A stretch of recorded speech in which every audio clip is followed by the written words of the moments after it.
The Galactic Council chamber buzzed with tension as representatives from 47 species gathered for what many believed would be the final session before total war. Ambassador Zethkar of the Helion Empire stood at the central podium, his crystalline form gleaming under the artificial starlight.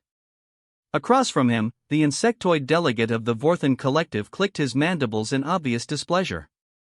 The mining rights to the Kepler 442 system belong to the Helion Empire by ancient treaty, Zethkar declared, his voice resonating through the chamber's translation matrix.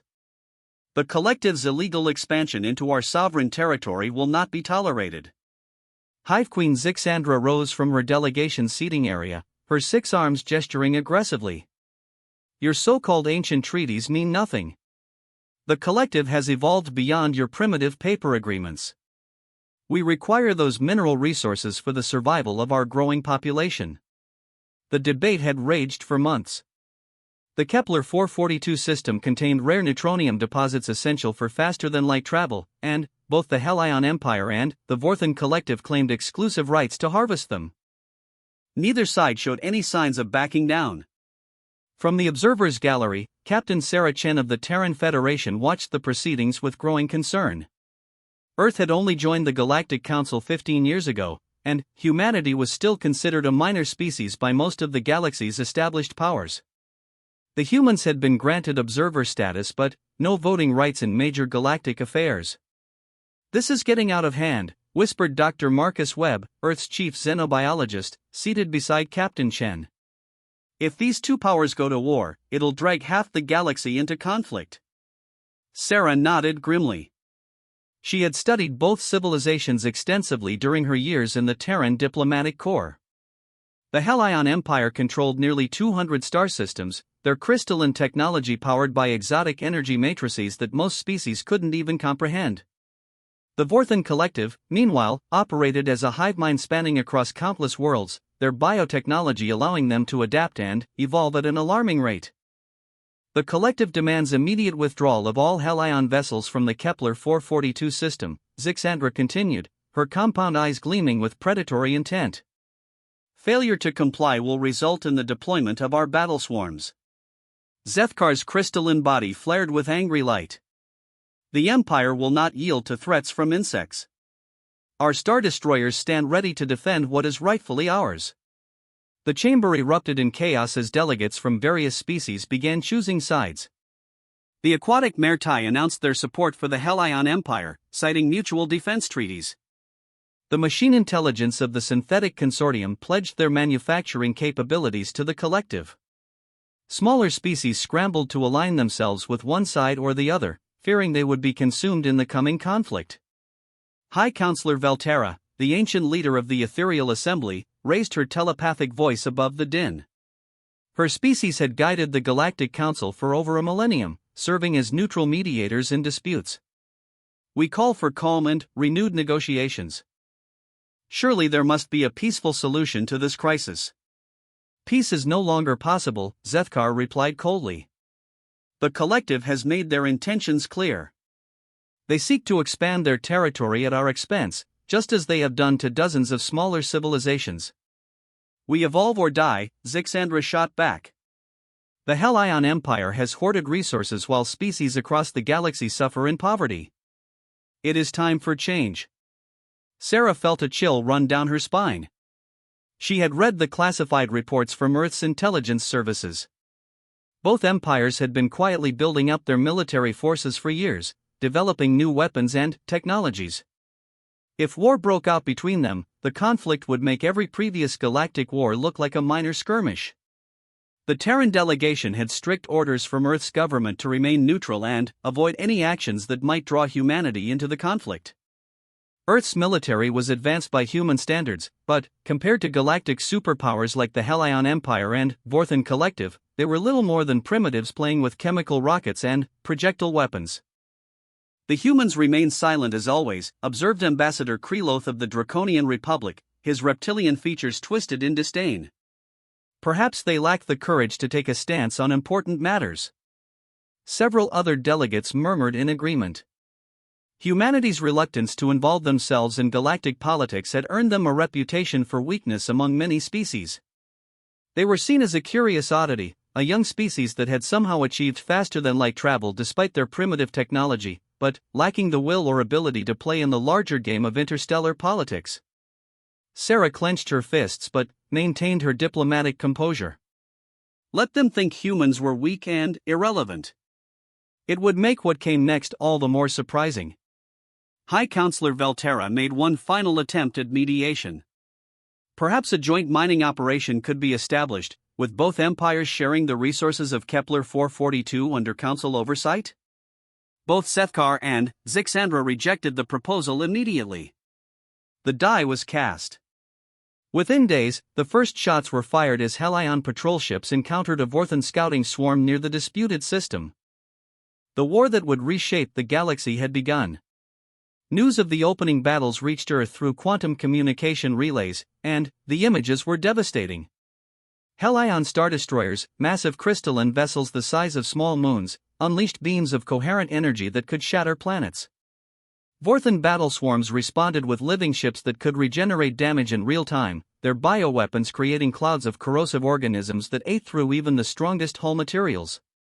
In the first week alone, 3 star systems were rendered uninhabitable as collateral damage. Millions of civilians from dozens of species were displaced as the war zone expanded. The galactic economy began to collapse as trade routes were disrupted and resources were diverted to military production. Sarah found herself in emergency meetings with Earth's leadership almost daily. President Elizabeth Harrison appeared on the secure video link from Geneva, her face etched with worry. Captain Chen, I need your honest assessment of the situation. Could either side pose a direct threat to Earth? Not immediately, Madam President, Sarah replied. Both empires are fully committed to fighting each other. However, if one side achieves total victory, they would likely turn their attention to conquering the remaining independent systems. Earth would eventually be on their target list. And our military capabilities? Sarah paused, choosing her words carefully. Officially, we're no match for either empire. However, there are certain advantages to our technology that the galactic community doesn't fully understand. Our weapons systems are designed around entirely different principles than theirs. Admiral James Rodriguez, the head of Earth's Space Command, leaned forward on the screen. Captain, what's your recommendation regarding the Council's request for humanitarian aid? The Galactic Council had formally requested assistance from all member species to help evacuate civilian populations from the war zone. It would be humanity's first major action on the galactic stage, and how they responded would shape Earth's reputation for decades to come. I believe we should provide assistance, sir. It's the right thing to do, and it will give us an opportunity to study both empires' technologies up close. Knowledge we might need if this conflict eventually reaches Earth. The decision was made. Within 72 hours, a small fleet of Earth vessels departed for the war zone under the banner of humanitarian relief. To the rest of the galaxy, it appeared to be a modest gesture from a minor species trying to prove their worth. No one suspected that these seemingly primitive human ships carried technology that would soon change the balance of power in the galaxy forever. The Terran Relief Fleet consisted of 12 ships, each design representing decades of human engineering innovation that the galaxy had never seen before. Unlike the exotic energy weapons favored by most species, human technology was built around practical, reliable systems that could function in any environment. Captain Chen commanded the fleet from the bridge of the TFS Horizon, a ship that appeared unremarkable to external observers. Its hull was composed of ordinary titanium steel alloys, and its propulsion system used simple fusion rockets rather than the complex quantum drives favored by other species. What wasn't immediately apparent was the sophisticated AI systems hidden within every human ship, or the revolutionary defensive technologies that made them nearly indestructible. As the fleet approached the outer edge of the war zone, they received their first close-up view of the devastation. The Zeta Reticuli system had been completely abandoned after a Vorthan bioweapon had infected its star, causing it to become unstable. Millions of refugees from 3 different species drifted in emergency shelters, waiting for rescue that might never come. My God, whispered Lieutenant Commander Maria Santos, the Horizon's tactical officer. Look at the scale of destruction. Those people have been stranded here for weeks. Sarah studied the sensor readings with growing anger. Both empires were so focused on their war that they had completely ignored the humanitarian crisis they were creating. Countless innocent lives were being destroyed while two galactic superpowers fought over mining rights. All ships, begin refugee evacuation procedures, she ordered. Priority goes to the most vulnerable, children, elderly, and injured. We'll make as many trips as necessary. The human ships moved efficiently through the disaster zone, their crews working with practiced precision to load refugees aboard. Unlike the large, slow vessels typically used by other species for bulk transport, human ships were designed for versatility and speed. They could dock with alien habitats, land on planetary surfaces, or operate in the vacuum of space with equal ease. Word of the humans' rescue operations spread quickly through galactic communication networks. While the two warring empires continued to ignore civilian casualties, these supposedly primitive Earthers were risking their lives to save people they had never met. It was humanity's first moment in the galactic spotlight, and they were making the most of it. However, their good deeds did not go unnoticed by the warring factions. A Vorthan patrol swarm intercepted the human fleet as they were loading refugees from a damaged orbital station. "Unknown vessels, you are operating in a designated combat zone," came the hissing voice of the swarm's coordinator. "Withdraw immediately or face destruction." Captain Shen opened a communication channel to the Vorthan ships. On her screen appeared the grotesque face of a warrior drone, its compound eyes reflecting the cold light of space. "This is Captain Sarah Chen of the Terran Federation. We are conducting humanitarian evacuation under Galactic Council authorization. These are civilian refugees, not military targets. The Collective recognizes no authority in this system except our own. You will withdraw or be eliminated as enemy collaborators." Sarah felt her temper rising. These creatures were threatening to murder refugees and the people trying to save them. She thought of her own daughter back on Earth, and imagined her trapped in a disaster zone while heartless politicians played their games of power. "Negative. We will continue our evacuation mission. Any attack on civilian targets will be considered an act of war against the Terran Federation." The Vorthan coordinator's mandibles clicked in what might have been laughter. "Your pathetic species poses no threat to the Collective. You will learn your place." The communication channel closed, and the Vorthan swarm began moving toward the human ships with obvious hostile intent. Sarah turned to her tactical officer with a grim smile. "Lieutenant Commander Santos, please demonstrate why that assumption is incorrect." The Vorthan battle swarm advanced with the confidence of predators approaching helpless prey. Their bioships moved in perfect coordination, each vessel a living organism bred specifically for warfare. Acid sacs swelled along their hulls, preparing to dissolve the human ships into their component molecules. Lieutenant Commander Maria Santos watched the approaching swarm with calm professionalism. "Hostile vessels entering weapons range, Captain. They're charging some kind of biological weapon system." "Are the refugees secure?" Sarah asked, never taking her eyes off the tactical display.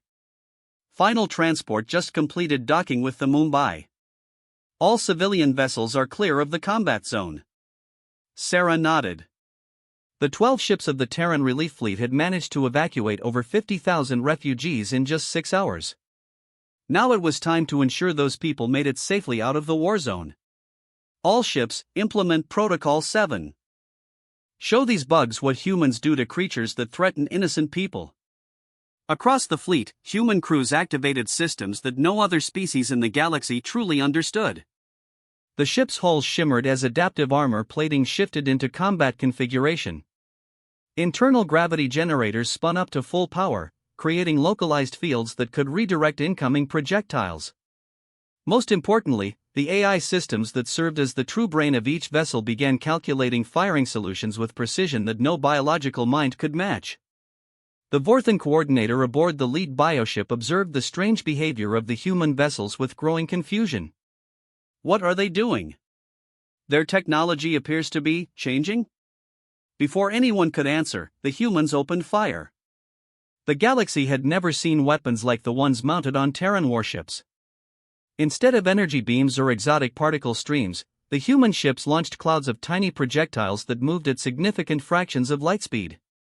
To most observers, they appeared to be primitive kinetic weapons, barely more advanced than throwing rocks. The Vorthan swarm leader dismissed the attack immediately. Projectile weapons? How primitive! Our bioarmor will easily absorb such weak. The first wave of human projectiles struck the lead bioship, and the coordinator's certainty evaporated along with a significant portion of his vessel's hull. These weren't simple chunks of metal. Each projectile contained sophisticated guidance systems and variable density cores that could adapt their penetration characteristics in real time. They burrowed through the living armor like armor-piercing rounds through tissue paper. Impossible, the coordinator shrieked as damage reports flooded his consciousness. No projectile weapon should be able to penetrate our adaptive biomatrix. The human ships continued their advance, their movements coordinated with mechanical precision. Unlike the flowing, organic maneuvers favored by most galactic species, human naval tactics were based on mathematical calculations and probability matrices.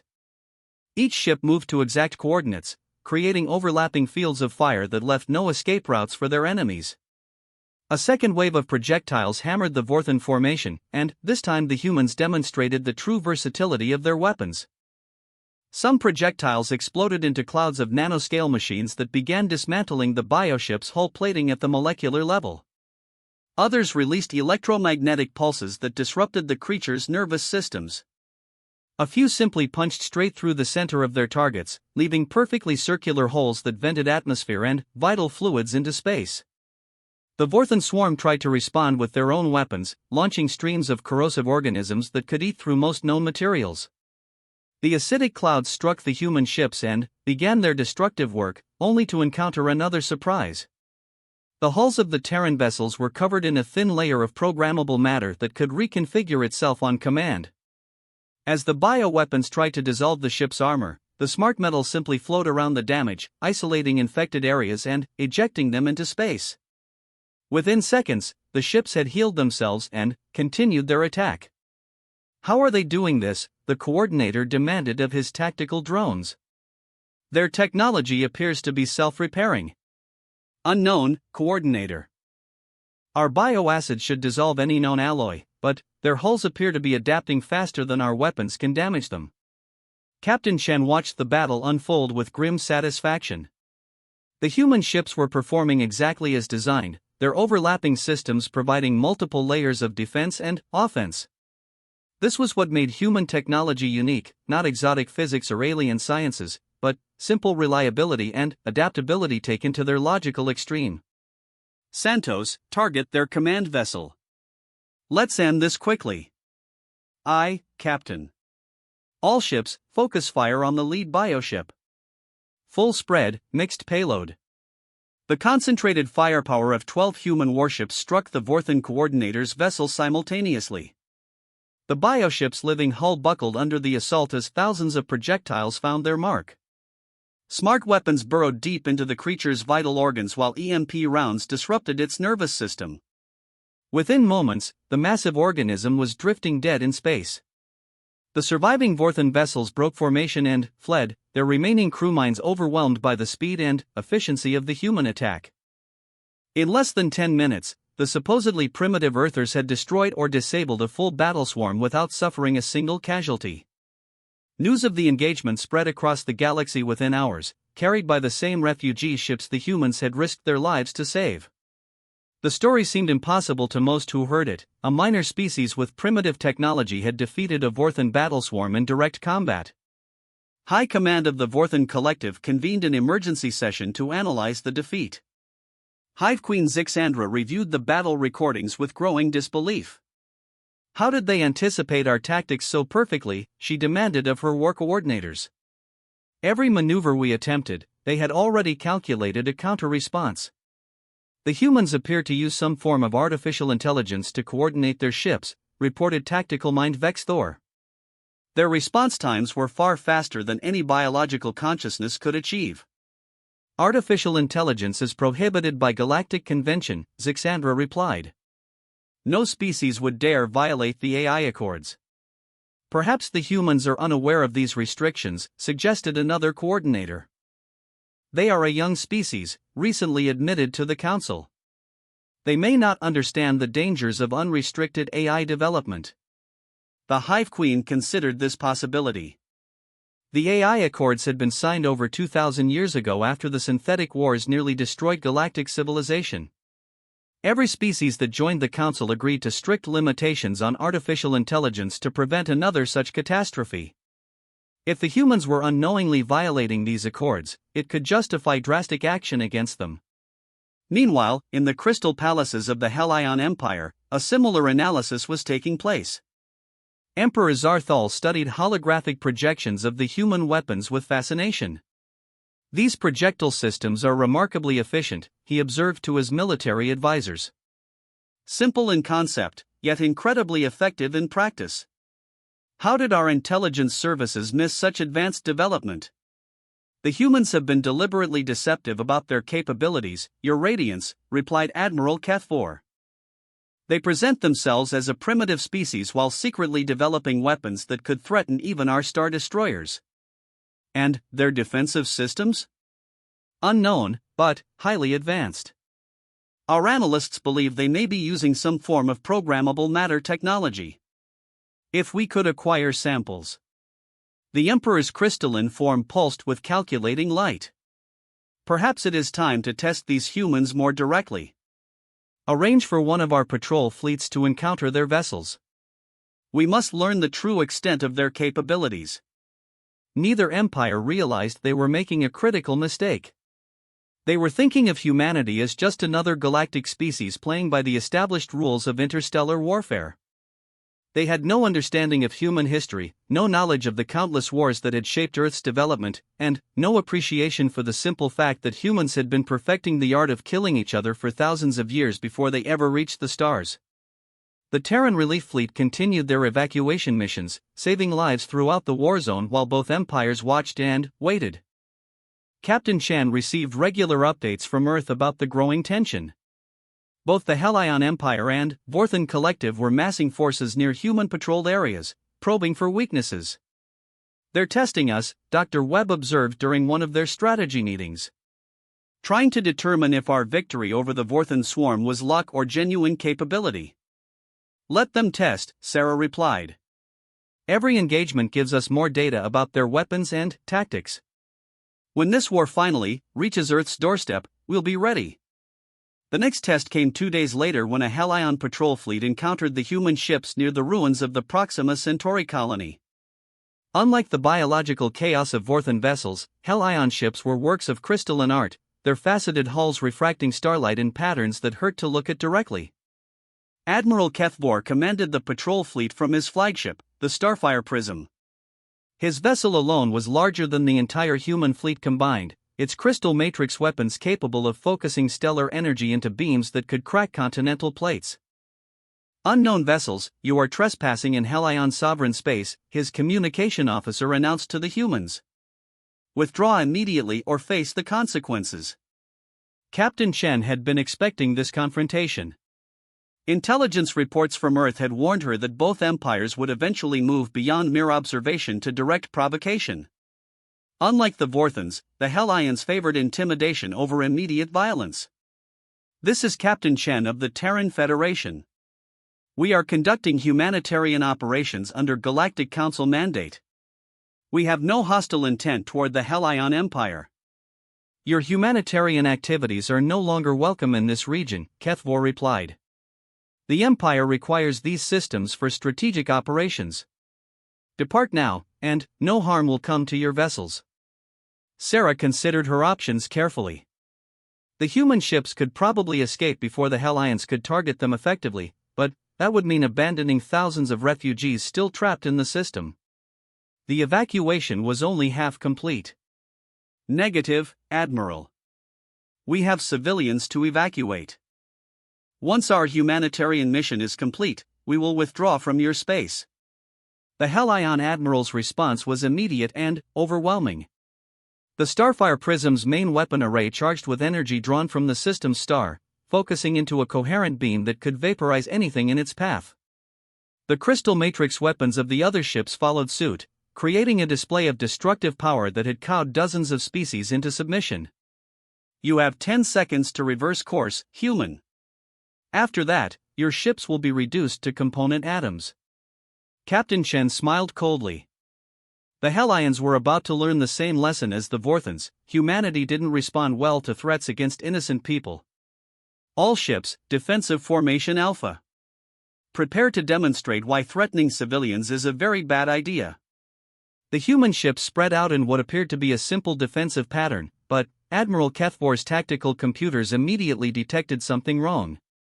The Earth vessels were positioning themselves in a mathematical formation that his systems couldn't interpret.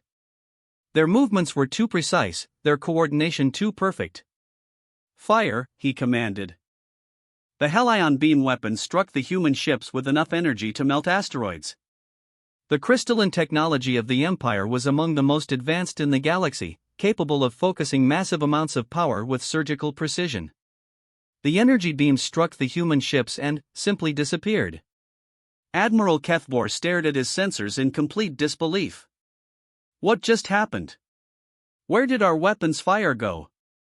His science officer, a being whose crystalline mind was dedicated entirely to understanding physics, provided an answer that defied everything they knew about military technology. Sir, the human ships appear to have absorbed our energy weapons completely. Their hulls are somehow converting the incoming energy and redirecting it through their internal systems. The truth was even more impressive. Human ships were equipped with energy conversion matrices that could transform any incoming energy, kinetic, thermal, or electromagnetic, into usable power for their own systems. The Hellion attack had just supercharged every human vessel in the fleet.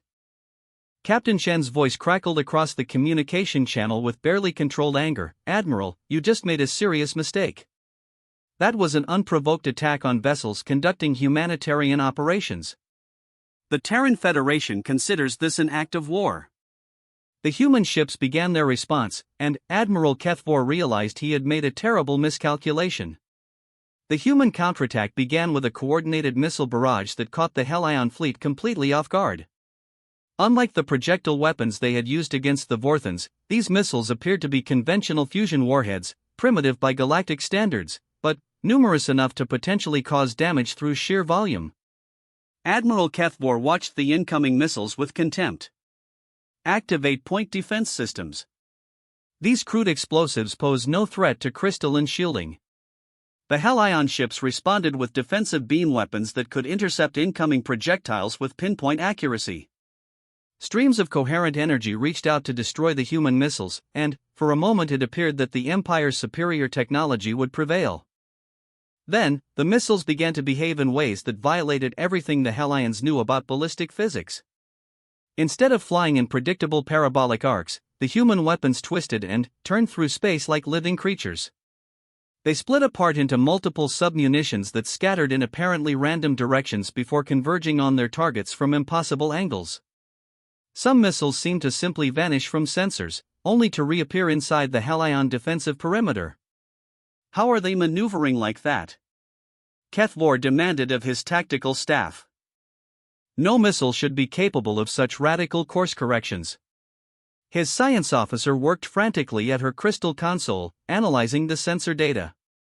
Sir, these projectiles appear to be using microgravity generators to alter their trajectory.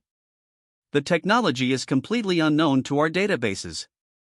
The first wave of missiles struck the Hellion ships, and the results were devastating in ways that defied conventional understanding of warfare. Instead of simple explosive damage, each warhead released clouds of exotic particles that interfaced directly with the crystalline matrices that powered Hellion technology.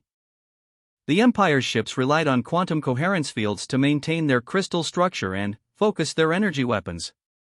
The human weapons produced precisely tuned interference patterns that disrupted these fields, causing the alien technology to collapse at the molecular level. Impossible! Admiral Kethvor screamed as his flagship's weapon systems began to shut down. Our crystal technology cannot be disrupted by primitive explosives. Sir, their missiles appear to contain some form of quantum disruption field, his science officer reported with growing panic. They're specifically designed to interfere with crystalline matrices. It's as if they know exactly how our technology works. The truth was even more disturbing. Human intelligence services had been studying captured samples of both Hellion and Vorthan technology for years, reverse engineering their principles and developing specific countermeasures. While the galaxy's superpowers had dismissed humanity as primitive, Earth's scientists had been quietly figuring out how to neutralize their advanced weapons. Captain Chen watched the Hellion ships struggle with their failing systems and felt a mixture of satisfaction and regret. She took no pleasure in violence, but these aliens had threatened innocent refugees and attacked human vessels without provocation. They needed to learn that humanity would not be intimidated. Target their engines, she ordered. Disable, don't destroy. We want them alive to carry a message back to their empire. The human ships shifted to precision targeting, their AI systems calculating exact hit points to cripple the Hellion vessels without killing their crews. More exotic missiles streaked through space, each one tailored for a specific system aboard the enemy ships. The Starfire prism shuddered as its propulsion matrix collapsed under the assault. Admiral Kethvor found himself floating helplessly in space aboard a ship that had been reduced to little more than a crystalline sculpture. His communication systems flickered with interference as Captain Chen's image appeared on his screens. Admiral, your fleet has been disabled to prevent further attacks on humanitarian vessels. Your crews are unharmed, and we've transmitted distress signals to bring Imperial rescue ships to your location. However, I want you to carry a message back to your Emperor. Kethvor struggled to maintain his dignity despite his humiliating defeat. What message, human? The Terran Federation will not tolerate attacks on civilian populations or humanitarian relief operations. Any future aggression against non-combatants will result in consequences far more severe than what you've experienced today. We may be a young species, but we have a very old saying, don't start something you can't finish. The communication ended, and the human fleet departed to continue their evacuation missions, leaving the crippled Hellion vessels drifting in space. Within hours, Imperial rescue ships arrived to collect their humiliated crews, and Admiral Kethvor faced the unpleasant task of explaining to Emperor Zarthal how 12 primitive human ships had defeated an entire Hellion patrol fleet. The news of humanity's second military victory spread across the galaxy even faster than the first. 2 engagements, 2 decisive wins against forces that should have been completely superior. The galactic community began to take notice of these mysterious Earthers who seemed to possess technology far more advanced than anyone had suspected. In the halls of the Galactic Council, emergency sessions were called to discuss the implications of humanity's unexpected capabilities. Many species that had previously ignored Earth's representatives now sought to understand what these humans really were. High Counselor Velterra convened a special hearing to address the growing concern about human military technology. Captain Chen found herself standing before the assembled representatives of 47 species, many of whom regarded her with mixtures of fear, curiosity, and suspicion. Captain Chen, the High Counselor began, her ethereal voice carrying across the chamber. The Council has received troubling reports about recent engagements between Terran vessels and forces from both warring empires. Some delegates have expressed concern about the apparent sophistication of human weapons systems. Ambassador Kreloth of the Draconian Republic stood to address the chamber. The humans have been deliberately deceptive about their technological capabilities. They present themselves as a peaceful, primitive species while secretly developing weapons that could threaten any member of this council. Murmurs of agreement echoed through the chamber. Captain Chen remained calm, having expected this reaction. Fear was always the first response when a new player upset the established balance of power. Honorable delegates, she began, her voice carrying clearly through the translation matrix. The Terran Federation has never hidden our defensive capabilities. We simply don't believe in threatening others or boasting about our military strength. Our recent actions have been entirely defensive in nature, responding to unprovoked attacks while conducting humanitarian missions. Defensive? Ambassador Kreloth laughed harshly. You completely destroyed a Vorthan battleswarm and disabled an entire Hellion patrol fleet. What kind of primitive species possesses such capability? Sarah considered her response carefully. The truth was that humanity had spent centuries developing the art of warfare to a degree that most peaceful galactic species couldn't comprehend. Earth's history was written in blood, with countless conflicts that had driven technological innovation at an incredible pace. Delegate Kreloth, humanity has indeed faced many challenges in our development. We've learned that the best way to preserve peace is to be prepared for war. Our defensive technologies exist specifically to protect innocent life, as we demonstrated in our recent humanitarian operations. But, your weapons, pressed the aquatic delegate from the Maritime Confederation. Our technical analysts cannot understand how your projectile systems achieved such effectiveness against advanced shielding technologies. Captain Chen smiled slightly. Simple physics, properly applied. Sometimes the most elegant solution is the one that appears primitive to more sophisticated observers. She wasn't about to explain that human weapons were designed around the principle that any sufficiently complex system could be defeated by attacking its weakest points. While other species focused on building more powerful energy weapons, humans had studied the fundamental vulnerabilities of advanced technology and built simple, reliable systems to exploit them. High Counselor Velterra raised her hand for silence. The immediate concern is not human technology, but the escalating war between the Hellion Empire and Vorthan Collective. These conflicts with Terran vessels have only increased tensions. Both empires are now mobilizing their full military forces. Intelligence reports had been filtering in for days about massive fleet movements throughout the galaxy. The Hellion Empire was calling up reserve Star Destroyer squadrons from across their territory, while the Vorthan Collective had begun breeding new generations of bioships at an unprecedented rate. The local conflict over mining rights had escalated into preparations for total war. The Council formally requests that the Terran Federation suspend all military operations in the war zone, Velterra continued. Your presence appears to be escalating tensions rather than reducing them. Sarah felt a surge of anger at the suggestion. Respectfully, High Counselor, we will not abandon innocent civilians to save the political embarrassment of two aggressive empires. If our humanitarian efforts are escalating tensions, perhaps the problem lies with those who would attack refugee evacuation operations rather than support them. The chamber erupted in heated debate as delegates argued about humanity's role in the crisis. Some species supported the human position, having benefited from Earth's rescue operations. Others worried that these mysterious weapons capabilities made humanity too dangerous to trust. During the chaos, Captain Chen received an encrypted message on her personal communicator. The text was simple but ominous: Emergency Council Meeting, Earth Central Command. Return immediately. Authorization Code Alpha 7. Sarah recognized the code. Alpha 7 meant direct threat to Earth's security. Something had happened that required the immediate attention of humanity's senior military leadership. High Counselor, she announced during a brief lull in the arguments. I've received urgent communications from my government. I request permission to return to Earth for consultation, with the understanding that humanitarian operations will continue under my subordinate officers. Permission was granted, and, within hours Captain Chen was aboard the fastest ship in the human fleet, racing toward Earth at maximum velocity. During the journey, encrypted updates from Earth Central Command painted a picture of rapidly escalating danger. Both the Hellion Empire and Vorthan Collective had begun moving massive fleets toward Earth space.